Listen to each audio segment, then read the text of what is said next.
This is my final review of the Galaxy Z Flip 6. I have 8 categories, and each one I'm going to grade them from 1 to 5. At the end of the video, I'm going to give you one final grade. So we'll start off with the cool factor and design. I give this one a 4 out of 5. Overall, it is a cool phone just because of the fact that it folds, but that's pretty much it. There are still a lot of significant flaws with this phone. First of all, the crease is still there.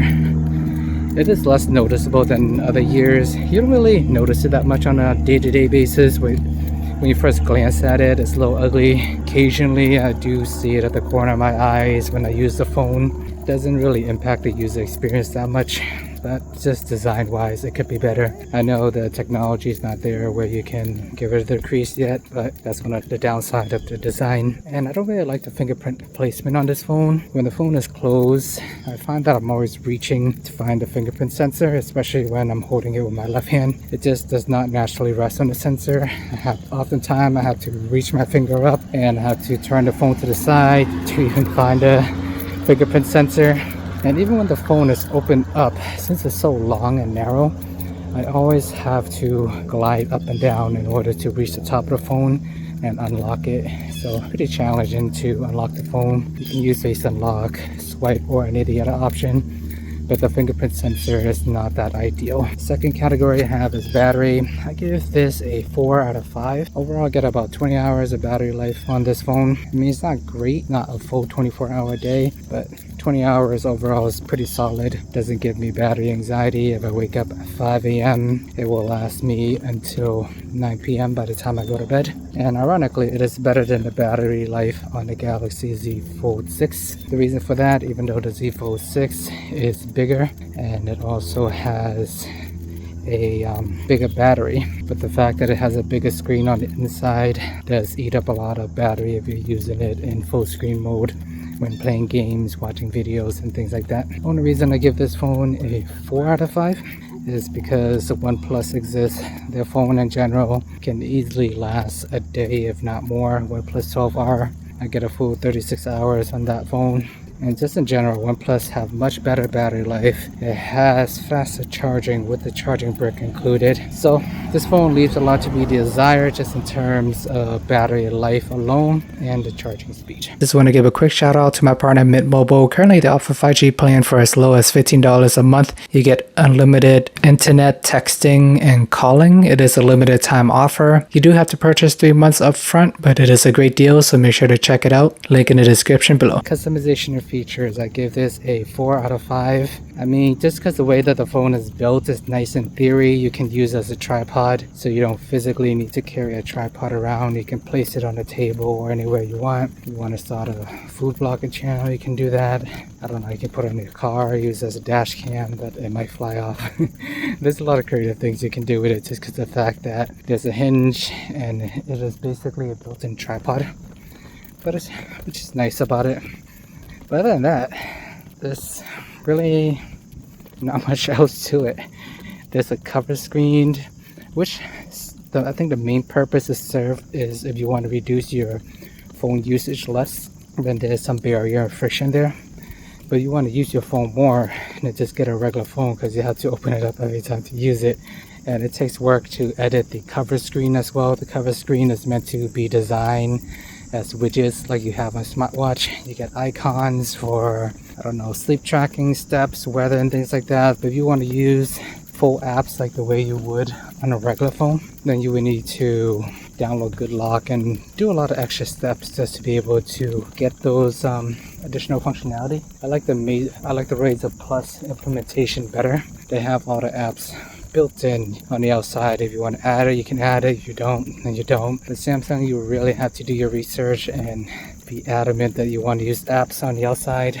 But either way, the apps screen on the side is pretty small, so it's not really ideal for using apps on a normal day-to-day basis, but still nice to have some basic functionality, watching YouTube, changing music and things like that. So I don't like how the cover display takes a lot of effort to edit. And some of the other thing about this phone is just they try to build in some extra functionality just because of the fact that the phone can fold in half. For example, if you are recording a video and then you put it in the, I don't even know what to call it, tripod mode, then you get some extra functionality there at the bottom. You can have all the controls on the bottom half, and then you get the video on the top half. I don't find that to be that practical. Or even watching YouTube, if you have YouTube Premium, you can have all your controllers on the bottom and then the small window on top. But I find that I'd rather just full screen it and watch it in a large screen than have playback control with a tiny screen and I can fast forward or change the video.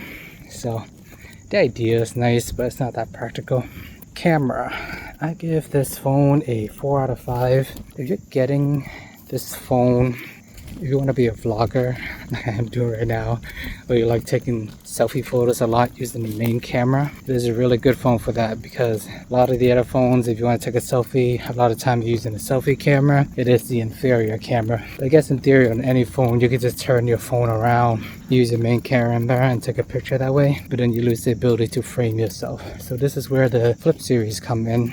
The biggest benefit is you can frame yourself using your main camera. So if that's your thing and you take a lot of selfies, this is a great phone for you. But then comes the awkward part. If you actually want to take pictures using the main camera, let's say you're walking around and I don't know, see a crazy car accident or something, you want to take out your phone and quickly record it, you cannot do that because you have to first open up the phone, which is one step, then launch the camera. So it's an additional step. If you just launch the camera while the phone's closed, obviously you're going to get the selfie preview mode.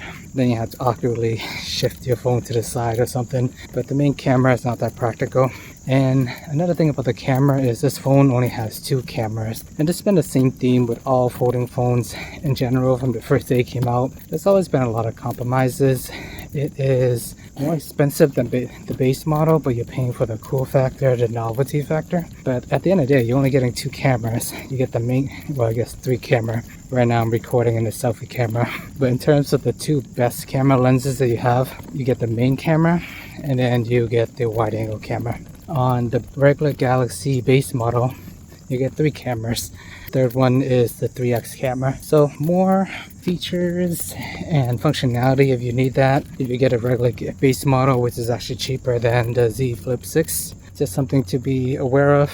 You're not getting the best camera system. You're paying for the convenience and the ability to vlog and take selfie with this phone.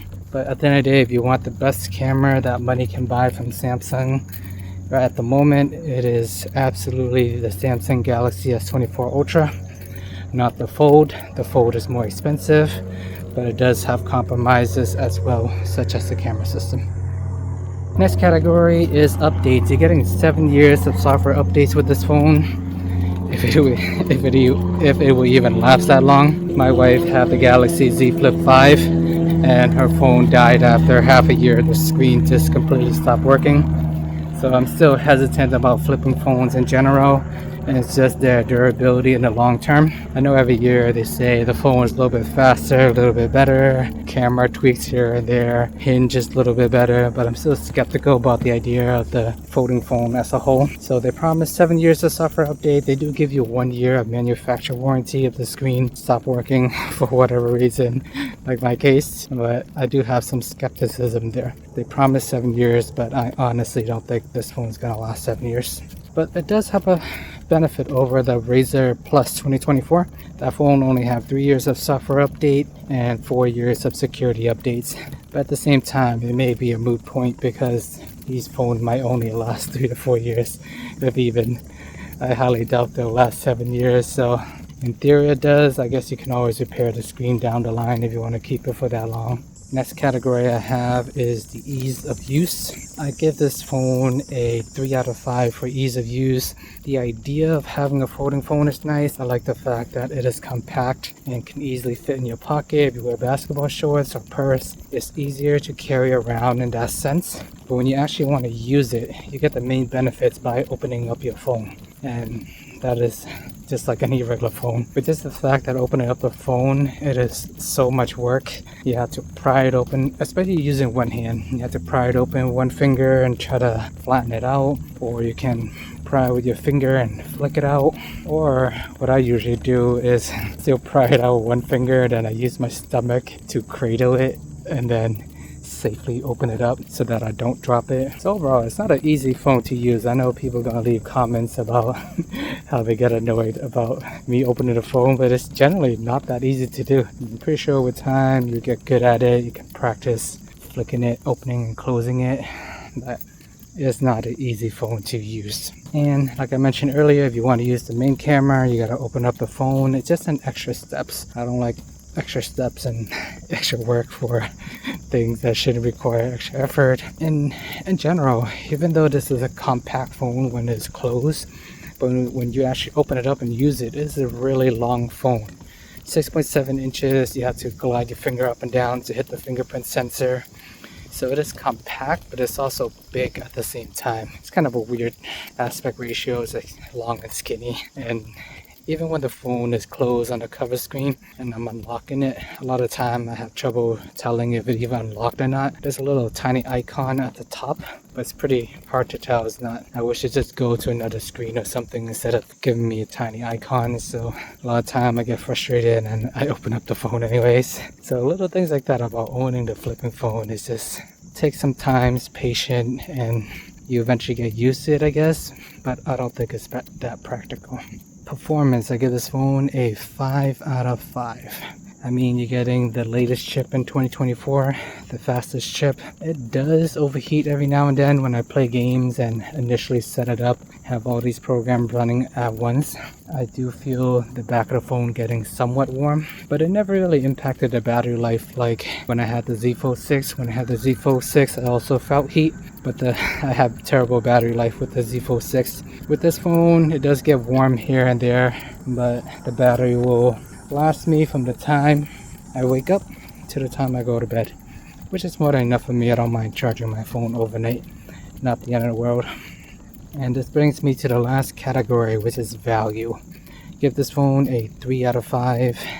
I don't like the $100 increase for the minimum changes and updates compared to the Galaxy Z Flip 5. You do get the new chip, you get 7 years of software update. The crease is a little less noticeable, but that's pretty much it. I don't think all those things justify the $100 increases. I mean, of course you get all these AI tricks that I haven't really mentioned because I don't really use them, but you can get those on the Galaxy S24 base model eventually at a cheaper price.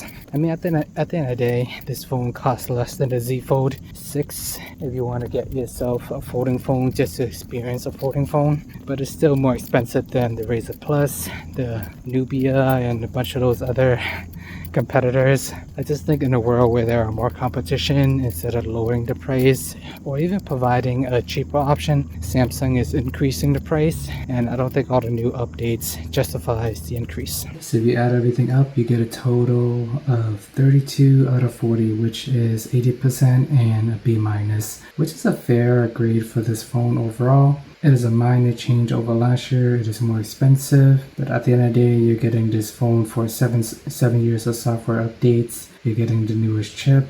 You get a nice little blue ring around your camera. But that's pretty much it. Folding phones are folding phones. The cover screen is basically the same as last year. You get this weird folder shaped design. If you want more value, I would just get the Galaxy Z Flip 5. Save yourself a few $100s. But other than that, just wait around for the AI updates to come to your Flip 5, and I think you can get more value that way. So Z Flip 6 is a fun phone, but there's definitely a lot of room for improvement. Let me know what your thoughts, questions are in the comments below. If you're going to be getting the Galaxy Z Flip 6, are you trying it for the first time? Are you upgrading? And let me know what your thoughts are about this phone overall. Alright guys, appreciate the time as always. Remember to like and subscribe, and see you guys in the next video.